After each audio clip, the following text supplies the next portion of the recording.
This is our newscast for the month of December. We're going to check out some highlights from the month of December at FCS. The day before Christmas vacation, the teachers put on a hilarious chapel. Let's take a look. Rocking around the Christmas tree, let the Christmas spirit be.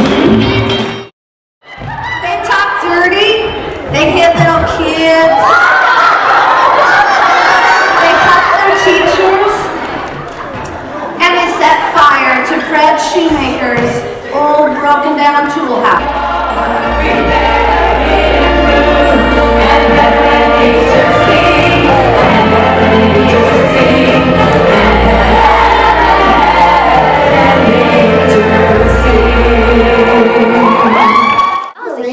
Meltdown. Speaking of disasters, let's go to Disaster Devon for the weather.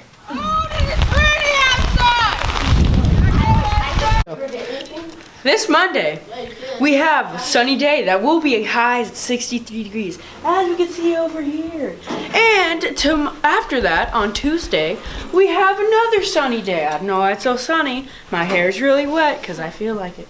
And anyway, on Wednesday, it's going to be another sunny day. But luckily for me, on Thursday, it will rain. So I could get my hair as wet as I can. Maybe on Saturday, there will be a tornado. The end. It sounds like it's going to be a cold and chilly winter. Our basketball and soccer teams have already kicked off their seasons.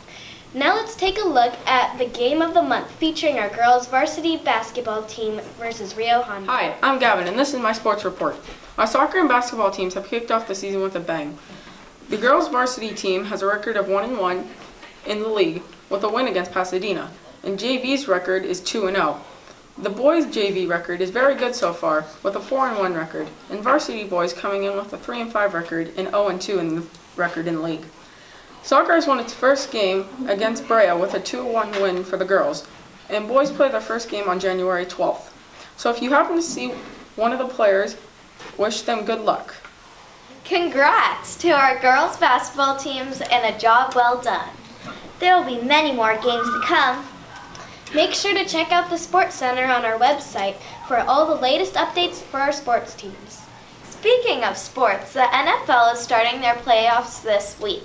Let's go to NFL Insiders for their predictions. NFL playoffs are coming, and Stephen and I have made our predictions. In the first game of the NFC wildcard, I chose the Seahawks because of their total passing yards, which is almost 1,000 more than the Vikings. I also chose the Seahawks because of their stellar offense, which almost put up 1,000 more total offensive yards than the Vikings. In the second wildcard game, I chose the Packers because of their total offensive yards. The Redskins give up 400 more yards than the Packers in offensive yards. That will be good for Aaron Rodgers passing it down the field to Randall Cobb. I also chose the Packers because of their 300 more rushing yards than the Redskins. In the first game of the AFC wildcard, though, the Bengals face the Steelers, and I chose Ben Roethlisberger and their high-powered offense in this one because of their 700 more passing yards than Andy Dalton and the Bengals. In the first AFC game, I chose the Chiefs over the Texans because of their defensive line, although they give up 400 more passing yards. I also chose the Chiefs over the Texans because of their 10-game winning streak and their 45 touchdowns to the Texans' 39. Now, we'll give our Super Bowl predictions. In the Super Bowl, I predict that the Seahawks and the Broncos will play. Seahawks will beat the Broncos because of their total offensive yards, which is almost 1,600 more than the Broncos. Russell Wilson will be able to pass it down the field to Doug Baldwin for a touchdown. In the Super Bowl, I think that the Cardinals will face the Broncos. The Cardinals will win because they have thrown 10 less interceptions, have 20 more touchdowns, and 5 more interceptions. I think the Cardinals will be able to go deep a lot against the weak Broncos secondary. I also think the Cardinals' defensive line will dominate the Broncos' offensive line. Those are our NFL predictions. Back to you, Lions News. So informative. Thank you for watching this week's Lions Newscast. See you next time.